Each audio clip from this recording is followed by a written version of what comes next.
Ladies and gentlemen, boys and girls, welcome back to the podcast and the YouTube channel. We are going to break down the Sunday NFL Divisional Round slate, the 2-game slate, right? You already started maybe, or you're about to this 4-game slate, very nice slate, but check out the 2-game slate. There's some huge prize pools on all of these sites, including Draftkings, which is the salaries I'll be using for this one. I have my interest by position for this. It's going to be a little bit different than the 4-game slate because the prices are different, the options are less, so you have to be just more strict about your yeses, strict about your player pool, maybe take in some bottom feeders who might have a couple of receptions, some sneaky plays. I don't know how much that's going to be needed, probably not too much, especially with the type of teams that we have on this slate, but it's awesome to take a look at. What I don't do on the 4-game slate, I did it for the first time, I think, just for quarterbacks and running backs. Every single position, I have my ranks 1 through whatever it might be. Quarterback, there's 4, 1 through 4. The same thing for running back, wide receiver. So that is a nice little new wrinkle to this that I don't usually do in these videos, just to make the 2-game slate a little bit more unique, these videos. So before we get into it, hit that subscribe button. My goal is to hit, and we're on a really good track, 20,000 subscribers before the Super Bowl. I do have a giveaway of $50 to one new subscriber, or any subscriber,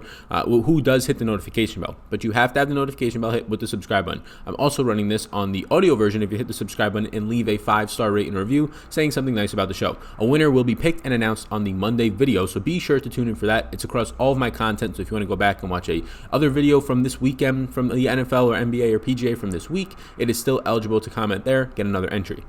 So that helps me with the subscribing. Today's video is sponsored by FantasyDraft. They are rake-free DFS. Check FantasyDraft out. It is another salary format, but there's no rake. You save about 15% on the site on a daily basis, probably 25% or so over your long term. Yes, they don't have the crazy big prize pools, but you are literally making more money per entry, a better ROI per entry if you put your money over on FantasyDraft if you're just not hitting first place all the time on Draftkings, which, let's be honest, not everybody's hitting first place every single time. You might get it once, and props for you, but not consistently enough. So be sure to check out FantasyDraft. I'll put a link down below. Just clicking the link does help me. It lets them know that you did come from me. So I appreciate it. Even if you don't want to sign up, just click the link. Why not? So I do have social media accounts you could also follow down below. I'm very active on Twitter, as well as trying to get more active on Instagram. Have been since the NFL season has started. Thank you. Be sure to enter that contest.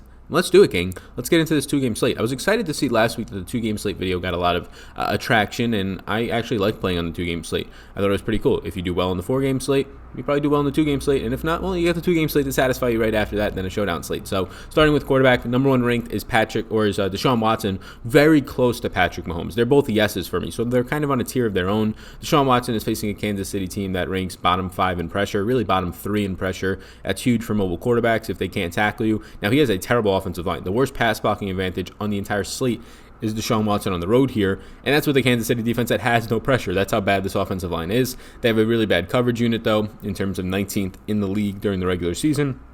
A lot better at home, though, is the concern, but Deshaun Watson is also a lot better in situations where he's trailing or playing from behind, and now he likely gets Will Fuller back, gets to put Kenny Stills in the slot where Stills has been much more effective, and we'll see, and we'll track it, but he might have his second tight end, Jordan Akins, back as well, so... And when I say might get Kenny Stills back, it looks like or not Kenny Stills, Will Fuller, it looks like it's a pretty done deal for him to return. They seem pretty optimistic about that. So I do like Watson. The only reason I don't have Mahomes higher is because Watson's $800 cheaper, so I do prefer the salary savings for a point per dollar basis projection-wise a little bit more. But Mahomes projects out as the highest projected points quarterback on this slate. So if I don't have to worry about salary, if I already have the rest of my lineup and I can fit Mahomes, I'm going to choose him. But if you're worrying about your salary, I give the slight edge to Watson.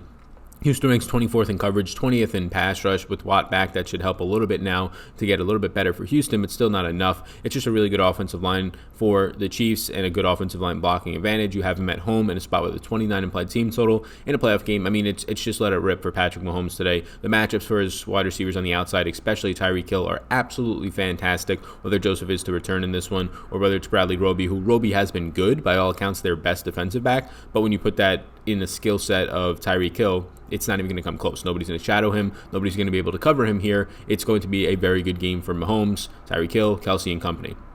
And then you get down to the secondary interests, and I think they're also in play. When you factor in that Wilson and Rodgers are very close to Deshaun Watson, for me, there's a pretty significant gap there. I do have Rodgers barely edging out Wilson at number 3, has a higher team total, the 4-point favorite at home, 25.5 team total. Russell Wilson, 21.5 team total. The major concerns for Wilson are just protection. Green Bay ranks top 5 in pressure rates. The offensive line for the Seattle Seahawks ranks bottom 5, and that's great for maybe you get more mobility out of Russell Wilson, more rushing yards, but you might also see just a lot less time to see anything develop downfield. which I think a lot of people are underestimating when they actually are trying to write off the Packers at this point. Then you have Aaron Rodgers against a Seattle run pass rush that is ranked bottom 5, a Packers offensive line and pass protection that is ranked top 5. Seattle's average in their secondary unit. You're going to get Shaq Griffin, who's been very good as a cornerback, but he only stays on one side of the field, so you can scheme around that and get your Davante Adams open to where you want him to be. This team is 28th in tackling, which you have Davante Adams, who is one of the better players in the league, yards after contact and yards after the catch. Similar things can be said for Aaron Jones and even Jamal Williams this year. So I do like Aaron Rodgers ahead of Wilson, but I think they're both secondary options. You can see here I've been running this giveaway as well. Follow on Instagram for a $20 giveaway. I accumulate all the new followers from the week and reach out to one with a $20 giveaway.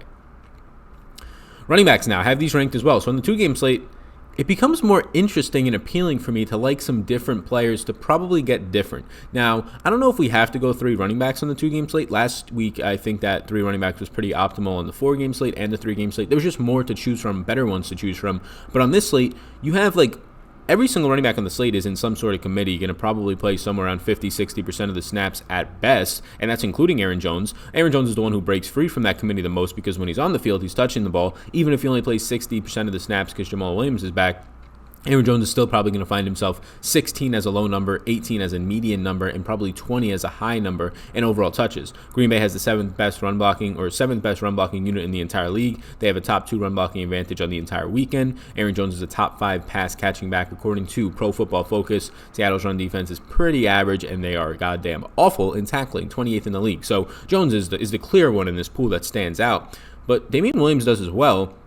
The problem is these two might become the chalk. McCoy has a lot of uncertainty around him. He was a healthy scratch week 16. Week 17, he was active and just didn't play. In those 2 games, Damian Williams goes for 35, 246, and 3. In the other game where McCoy was a healthy scratch this year around mid-season, I don't remember the exact week, you had Damian Williams having 24 total touches to Darrell Williams 3. Look, Damian Williams has battled injury this year, which is a big reason why he hasn't been on the field as much, not because they like LaShawn McCoy more. I remember at the beginning of the season when they got McCoy, everybody thought this was going to be a 50-50 backfield, maybe not that much, but maybe like a 50-40-10, something along those lines with Darwin Thompson. And it's kind of played out that way, but it's played out that way because Damian Williams was injured for, half of the season, dealing with injuries and having to be limited. At $6,000, I like Damian Williams the second best. It just becomes down to, if you're playing cash, yeah, that's the way you probably go. If you're playing GPPs, I still think that's the way you go, but I think there are some better, maybe not better options, but better options on this 2-game slate than the 4-game slate to take risks on. Carlos Hyde being one of them. My 3 and 4 are very close. Carlos Hyde and Marshawn Lynch. Carlos Hyde is a huge underdog here, like a 10-point underdog, 9.5-point underdog, but Kansas City ranks 29th versus the run. We've seen Carlos Hyde have success in this matchup before, and I'm probably going to project him for 15 carries. No receptions, so that's not great, but that's decent usage for $5,000. The other guy who's becoming a lot more appealing to me is Marshawn Lynch. They used him in the receiving game last week. He had 2 receptions on 3 targets.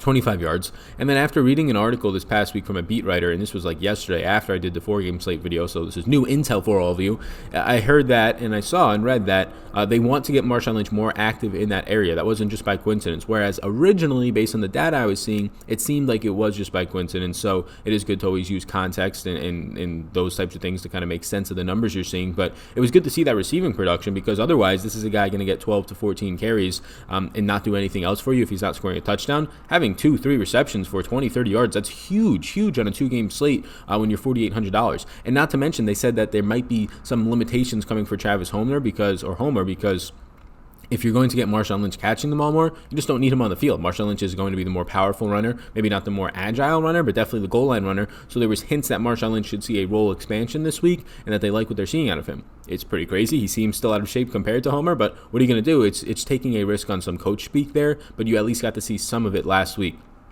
Duke Johnson is number 5 for me. You can honestly argue between Carlos Hyde, Marshawn Lynch, and Duke Johnson that any of them should be 3, 4, 5. Like, you could tell me Duke Johnson, you would rather have it 3, and I would say, okay, right, he's an underdog in this one. The chances of him running more routes should go up, but we've seen it multiple times this year. It just doesn't happen. Like, one time this year when they were trailing, they used Duke Johnson for like 4 or 5 receptions. Other than that, they haven't. Last week, you didn't really see it. 3 catches for 30 yards. Meh. Like, he's $4,700. If he does that again and gets you your 6, 7, 8 fantasy points, it's not doing much for you. Now, I do think that There's more upside in this matchup for him to be quote-unquote unleashed here. I'm probably going to project him for around 8 to 10 touches instead of like the 6 that he saw last week, but it's still no slam dunk. I think Travis Homer is a pretty bad play at 5,100. He should run more routes, but in theory, if Lynch is running more, then it's going to impact the chances that Homer has to get on the field. He ran 21 routes last week, just saw 1 target, and that's because Lynch was seeing 3 targets, which is not good. So if that trend continues, Homer's a pretty bad play at 5,100. Week 17, he did see 5 targets, though, and caught all 5. And the downside for him is that he sees no touchdown upside. So if he's $300 more than Marshawn Lynch, and they're going to run similar routes this week, that's what happened last week, and Lynch sees all the goal line work, and they each see, Lynch sees 12 carries, Homer sees 10, it's really hard to try and project Homer for anything better than Lynch. And then finally, my final interest is going to be, and I have to put Lynch as a maybe here, otherwise a no. My final interest is just going to be Jamal Williams. I don't really like it all that much. I think that by far and away, Marshawn Lynch is a better play, and so is Duke Johnson. I think Duke Johnson is very close to Jamal Williams. They probably both see around 8 to 10 touches. Both see some work in the receiving game, and whoever scores the touchdown outscores the other. I just think there's more of a ceiling for Duke Johnson because if the game gets out of hand, it's easier to take Carlos Hyde off the field than Aaron Jones for Jamal Williams because Jones is still an elite pass catcher. And then for LeSean McCoy, I have no interest. I don't really know what's going on with his status. He's pretty sketchy right now. Wide receivers. So, let's do this now.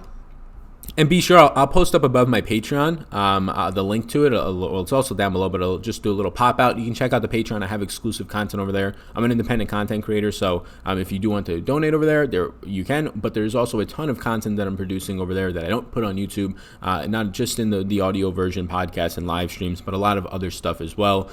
Game-by-game notes, data sheets, projections. You can check all of that up. It is linked up below if you just want to check it out. So wide receivers, Tyreek Hill is, if there was tiers to this, and there will be tiers for the 4-game slate, they're already actually queued to go out tomorrow if you want to be interested in that Patreon above. I have my rankings there by position that my interests are. So Tyreek Hill, he's my number one player for me. Number one play versus Houston on the entire weekend at any position is Tyreek Hill for me, outside of maybe quarterback. But he's likely to see Garyon Conley, who's been top 10 in yards allowed, top 2 or 3 in receptions, I believe, giving up 6 touchdowns on the year. It's just a smash spot. Like, even if Garyon Conley's on him, it doesn't really matter too much. Like, he's going to see some double coverage. They'll move him into the slot. They'll put him in the backfield. This is a great spot for Tyreek Hill. It's the playoffs. You use your weapons at home as a 9-point favorite. The faster-paced game on the slate. The fastest paced team on the slate, $7,600 to me is a no-brainer. DeAndre Hopkins and Davante Adams are 2 and 3. All these guys are very close between Hill, Hopkins, and Adams in terms of pure projections. Hill is about 2 points higher than the other ones for me, and he's the second cheapest. And then Hopkins is very similar to Adams in projection. He's just $400 cheaper, so he becomes the better play if you're saying point per dollar. But if you wanted to argue with me that Adams is the better play than Hopkins and even Hill, I could say maybe, probably not Hill, but Hopkins I can say, yeah, it's kind of a coin flip for me. I think Hopkins sees some of Ward on the outside, some of Breeland. None of those matchups should scare you all that much. Fuller being back surely will take attention off of Hopkins because you can't just double-team Hopkins every play. Fuller will burn you in one-on-one coverage, so that helps. Maybe it takes a target or two away. I have like Adams projected for 12 targets, Hopkins projected for 11, Tyreek Hill projected for, I believe, 9 in this one. So you can see how much more Tyreek Hill's targets are worth. Flowers is who Adams will see. He's given up 723 yards, 58 receptions, and 2 touchdowns this year. I have that 12-target projection for Davante Adams, and I feel really confident about his role. Shaq Griffin, the top 10, top 5 cornerback according to Pro Football Focus for the Seattle Seahawks, stays 95+% of the time on the left side of the field. So RIP Alan Lazard in this one, but Davante Adams will be able to avoid Shaq Griffin. He does not shadow. They have not shadowed all season long, the Seattle Seahawks. Will Fuller is likely to play here, and as long as he does, $5,000 is way too cheap for a guy with the upside that he has. He's been seeing 7 targets per game, and now you're probably in a spot where Deshaun Watson has to throw 20 to 25% more than he usually throws. Throw somewhere into the 40s in this one as a 10-point underdog. So if you're telling me that Will Fuller is going to line up for normally seeing 7 targets a game, as long as he's healthy, let's literally knock on my wooden desk, well, now he might see 9 targets in this one. That's fantastic and hard to pass up, even if he only sees the 7 at $5,000 in a pretty good matchup where they're going to have to force the ball, especially downfield. Sammy Watkins is my final yes. He's my 5th ranked overall wide receiver for this slate. Look, he's too cheap, and yes, I know he hasn't been fantastic. Week 1, he goes off, he gets all of his fantasy production. Then the reason why he doesn't do anything since then is because they moved him into the slot. You had Tyreek Hill injured, so they moved Sammy Watkins into the slot. They put Hardman on the outside with Demarcus Robinson. They messed around with Byron Pringle at times. And it was hard for Sammy Watkins to have those big games out of the slot. It's very consistent for him to see 7, 8 targets and have 4 or 5 catches for 50 yards, 60 yards. A pretty good real-life game, but not good for our fantasy purposes. But if he does that today, 4 or 5 catches for 60 yards, or on Sunday, we're completely fine with that. At 4,300, he continues to see the targets. He's going to have a killer matchup in the slot against Hargraves, who was cut by Tampa this year, and since then their secondary and slot coverage has gotten much better because Hargraves is potentially one of the worst slot cornerbacks in the league, has not been playing great this year, always room for improvement next year, but $4,300 is a really good price point. And then my maybes, ranked 6th overall is DK Metcalf. It's just a pricing thing, and also the fact that I think Green Bay is going to get a lot of pressure here at home as a favorite. They have a top 5 pressure rate against a terrible offensive line. I think that hurts Metcalf's downfield potential. You have a good pressure unit going to pressure Wilson. Now, he can elude, he can be a magician, he can find guys downfield after scrambling, but this is also a pretty good secondary for the Packers. It's top half in the league. The pressure probably helps that a lot. Kevin King has been strong, and you imagine he's going to be on DK Metcalf just due to the size there. I think Metcalf is surely still in play, but when I'm looking at how I want to build my lineups, I want to get to Tyreek Hill. I would love to get to another one of those top-end guys. You have Sammy Watkins and Will Fuller as wide receivers who are cheaper, quote-unquote, to get you there. I just prefer going that route than to the DK Metcalf range and then having to not get to any of the top-end guys or a top-end running back. Tyler Lockett is my 7th ranked player. He'll see Tramon Williams in the slot, who is giving up less than 2 receptions per game in the slot and less than 20 yards per game in the slot and man coverage. The Packers, when they get into zone coverage, are also very good against slot receivers. And when Tyler Lockett moves out of the slot, he'll go to the outside against Jair Alexander. Now, Lockett has been able in the past to have success against the Packers, but this Seattle team, whether it's Lockett, whether it's Russell Wilson, has never won nor had any sort of real success in Lambeau Field. I believe it is now 3 games. 0-3, and Russell Wilson has had his most interceptions against this team. He just doesn't play well there, so I don't want to take that narrative too far, but he's also 6,600 for Lockett. I prefer his teammate, and then I prefer the same thing, getting up to wide receivers and getting down. Allen Lazard is my 8th ranked wide receiver for this week for the 2-game slate. Look, if he's chalky, it's easy to fade him, and he probably will be because he's cheap. I would much rather have Will Fuller and Sammy Watkins. I'm just going to go there than getting to Allen Lazard, but if for some reason one of those guys like Will Fuller doesn't suit up or Sammy Watkins doesn't become as appealing by the weekend, I would get to Allen Lazard. The problem is he's going to see a lot of Shaq Griffin, and that's not good. Yes, he's seen 17 targets over the last 2 weeks. I've seen a couple of people comment that, but be inclined to know that it is very skewed. Rodgers has thrown 95 times in week 16 and 17. That is not going to happen here as 4-point favorites. They want Rodgers to throw 30 to 35 times. If he has to throw 40, fine. But more times than not, when he throws 30 to 35, Allen Lazard sees 5 targets. That's why when he throws double that amount, 95 times, that's about 3 games worth of targets, he's seeing 17, 6, 5, 6, whatever the target range comes out to. So I would project Lazard for somewhere around 5 or 6 targets in this one. But the far majority of those are going to come against Shaq Griffin, who has been very good in man coverage. It is a very scary spot for Lazard. I'd probably avoid it. Number 9 is David Moore for me. Number 9 and 10 can easily be flipped. 9 is David Moore. He's priced up for a tough spot, and Brown is due back. So I'd probably avoid David Moore here at 3,900. Just the price is keeping him in play. I'm actually going to put David Moore as a no, but I just wanted to let you know that Jerron Brown is scheduled to return for this one. So instead of the 70% of the snaps for David Moore, you might get that pushed down to 50% of the snaps. Jerron Brown plays 25 or so, and that really hurts him because, I mean, he relies on being out there for that many snaps and seeing just 2 targets. Now, if you're going to take away a third of his snaps and he only sees 1 target, what is he really going to do for you? At 3,900, it could be okay, but I'm not going to go there. Mecole Hardman, I'll keep in play. We can keep him as our number 10 or number 9, whatever you want to move him up. He's just very similar to David Moore. Like, he might see 1 or 2 targets, but I think Mecole Hardman's skill set and also an end around or 2 is much better than David Moore's. Just that simple. So these guys down here, I don't think they're much of a interest for me. Kenny Stills moving into the slot at an increased price point, not at much interest. DeMarcus Robinson will stay on the field at 4,000, but he's just not targeted.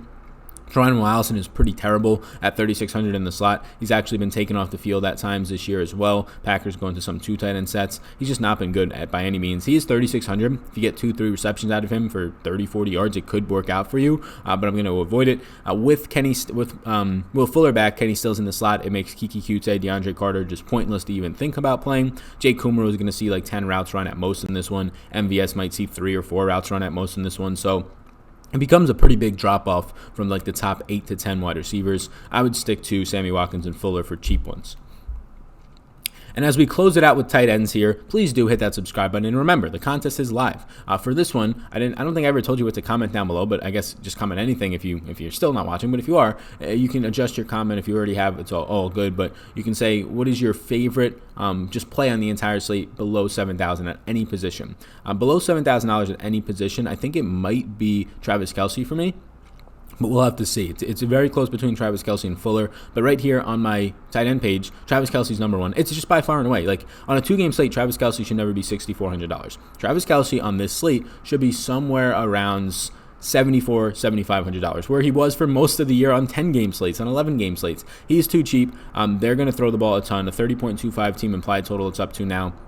In the faster paced game, I'm projecting Kelce for somewhere around 8 to 9 targets in this one. I'm not yet done on it, but it's going to project out really nice. Travis Kelce right now projects out as, I believe, compared to the running backs, he would be projected for more points than all the running backs for me, I believe, right now on this 2-game slate. And he's $1,000 cheaper than Aaron Jones. So yes, I like Travis Kelce a lot. Number 2 is Jacob Hollister. And I do think, yes, I get the question often, do you think you could play 2 tight ends? Without a doubt. On these 2-game slates, definitely.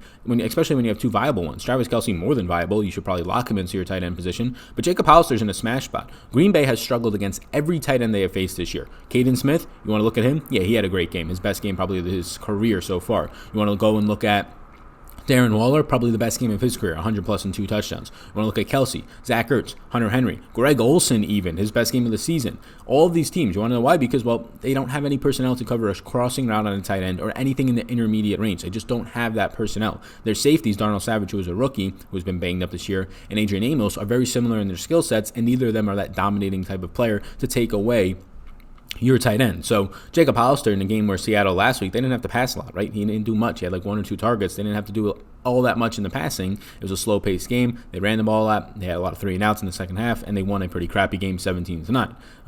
Now you get a spot where they're probably going to have to throw a little bit more. Not a great team total, but higher than what they scored last week. I would think Jacob Hollister sees 5 or 6 targets. He's ran the second most routes out of anybody on the team since Josh Gordon left 3 weeks ago, even more than I believe DK Metcalf, just behind Tyler Lockett. They're very similar with Metcalf and Hollister. So keep an eye on it. He's only $4,000. When you start to debate the $4,000 wide receivers versus $4,000 Hollister, like these $4,000 wide receivers here, like 4,000 flat. Between David Moore, McCole Hardman, Demarcus Robinson, for me, it's not even close. I'd rather have Jacob Hollister. Sammy Watkins, I would rather have over Hollister, though. But you can go 2 tight end. Jimmy Graham is my last interest at tight end on this slate. It's hard to get to with how weak he's been very bad at separating. He's dropped passes in the red zone. He does show up sometimes. So here at 3,300, I'm willing to take a risk in some lineups, probably in some 2 tight end lineups on Jimmy Graham. The Packers need other pass catchers. They literally have Aaron Jones, Jamal Williams, but only one of them will be on the field at the same time, and then Devontae Adams. I do think Allen Lazard gets locked up by Shaq Griffin. Maybe some more opportunity in the middle of the field for Jimmy Graham. We'll keep an eye on the Houston tight ends, but Darren Fells and Jordan Atkins, they don't do much for me. If anything, I would play Fells, but I'd rather just take a chance on Jimmy Graham, who's going to be on the field more. All right, gang, that is it. That is a 2-game slate. I do appreciate you tuning in. Be sure to enter that contest down below. Hit the subscribe button. I really, really appreciate it. 20,000 by the Super Bowl would be so awesome. You can check out my Patreon exclusive content linked up down below, as well as hitting the little I button above. A little sidebar will pop out, and you can check out Patreon right there as well. And then follow me on my social medias, at Sal Vetri DFS on Twitter and Sal Vetri over on Instagram. Check out Fantasy Draft. It is linked up down below. Just clicking the link helps me, even if you just want to take the second to click it. But you should also check out their main event. It's a really good contest. It's 2 X-Men cash, just 13% to first this weekend, which is good. It's a very balanced approach for all the winnings. You don't have to worry about, I finished third and won nothing. No, you'll win a good amount. So check that out. Thank you for tuning in once again. You all rock. My name's Sal. You already know that. Peace out, gang. Thanks for tuning in, and I hope you enjoyed that video. Above my head, if you're not already subscribed to this channel, I do ask you if you can please hit that subscribe button. Helps me out a good amount to reach more people. You can also follow me on Twitter. That's over there. Right in the corner is my @SalVetriDFS Twitter. And then above, you'll find my Patreon link. You can click on that if you want more exclusive content for me. Or a video is going to pop up, so why don't you check that one out as well. I think it's going to be beneficial for you. Thank you so much again for tuning in, and I hope you have a fantastic rest of your day.